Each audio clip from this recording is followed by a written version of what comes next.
Hello friends, అందరు ఎలా ఉన్నారు? బాగున్నారా? నేను చాలా బాగున్నాను. మీకు నా వీడియోస్ నచ్చినట్లయితే లైక్ చేయండి, షేర్ చేయండి, అలానే సబ్స్క్రైబ్ చేయడం మాత్రం మర్చిపోకండి.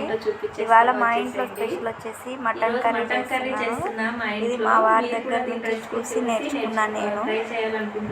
ఈ మటన్ కర్రీ వచ్చేసి నేను మా ఆయన దగ్గర చూసి నేర్చుకున్నాను ఫ్రెండ్స్. మీరు ఎప్పుడైనా ఇలా ట్రై చేయకపోతే ఒకసారి ట్రై చేయండి. మటన్ని 4-5 టైమ్స్ బాగా వాష్ చేసుకొని పక్కకు పెట్టుకోవాలి. అలాగే అందులోనే కారం, ఉప్పు, పసుపు, కొద్దిగా పెరుగు వేసుకొని బాగా కలుపుకొని ఒక 1/2 అవర్ పక్కన పెట్టుకోవాలి. ఇలా పక్కన పెట్టుకుంటేనే మనకి టేస్ట్ ఇంకా బాగుంటుంది.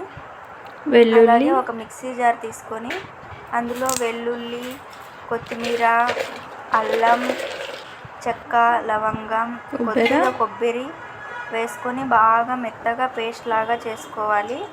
అలాగా పేస్ట్ చేసుకున్న తర్వాత ఒక కుక్కర్ పెట్టుకొని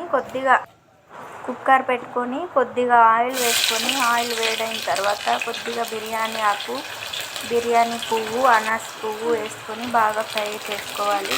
అలా ఫ్రై అయిన తర్వాత కట్ చేసుకున్న ఉల్లిపాయలు, పచ్చిమిర్చి కూడా వేసుకొని బాగా ఫ్రై చేసుకోవాలి. మన ఇంట్లో పుదీనా ఉంటే పుదీనా వేసుకుంటే ఫ్లేవర్ బాగుంటుంది. పుదీనా కూడా వేసుకోవాలి. ఇందాక మిక్సీ చేసి పెట్టుకున్న పేస్ట్ ఉంది కదా, ఆ పేస్ట్ కొద్దిగా ఒక 2 స్పూన్స్ అంత వేసుకొని పచ్చివాసన పోయే వరకు బాగా ఫ్రై చేసుకోవాలి.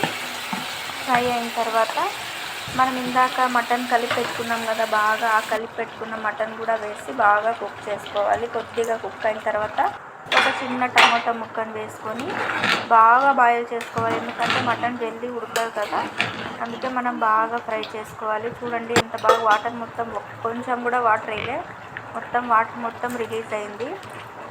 బాగా ఉడికిన తర్వాత కొద్దిగా ధనియాల పొడి, కొద్దిగా మటన్ మసాలా కూడా వేసుకొని ఫ్రై చేసుకోవాలి. అలాగే మనం ఇందాక మిగిల్చుకున్న పేస్ట్ ఉంది కదా, కొత్తిమీర, కొబ్బరి పేస్టు, అది కూడా వేసుకొని బాగా కలుపుకోవాలి.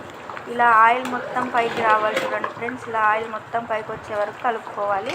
అలాగే ఒక 5 విజిల్స్ పెట్టుకుంటే మటన్ రెడీ అవుతుంది. చాలా టేస్ట్ బాగుంటుంది.